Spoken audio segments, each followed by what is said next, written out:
विकासाचा अभिमान, सामान्यांचा बुलंद आवाज, सक्षम न्यूज चॅनल। पळशी झाशी येथील 125 किलो मण गव्हाचा महाप्रसाद रोट। बुलढाणा जिल्ह्यातील संग्रामपूर तालुक्यातील पळशी झाशी येथे दरवर्षी महाशिवरात्रीला 300 वर्षांची पारंपरिक पद्धत जोपासत गव्हाचा महाप्रसाद रोट बनविला जातो। पंचक्रोशीतील सर्व भाविक यांचा मोठ्या श्रद्धेने लाभ घेतात असे सांगितले जाते।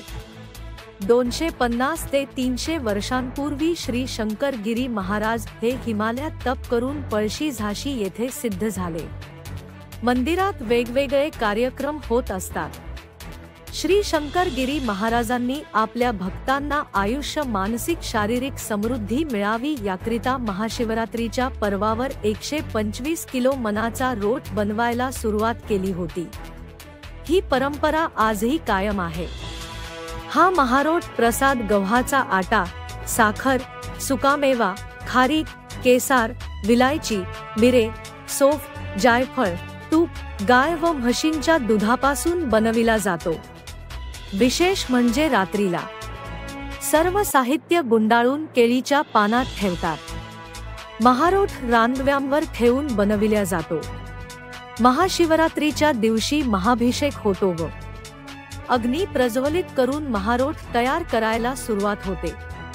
जवळपास 5 ते 6 तास अग्नीमध्ये ठेवून सकाळी 6 वाजता रोट बाहेर काढला जातो। सकाळी 7 वाजता नैवेद्य दाखवून महाप्रसाद वितरणाला सुरुवात होते। सक्षम न्यूज चॅनल करिता जिल्हा प्रतिनिधी पवन ठाकरे।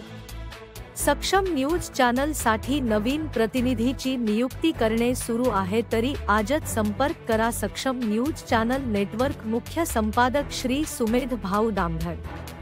आपल्या परिसरातील ताज्या बातम्या, चालू घडामोडी तसेच जाहिरातींसाठी सक्षम न्यूज चॅनलला सबस्क्राईब करा, लाईक करून शेअर करा।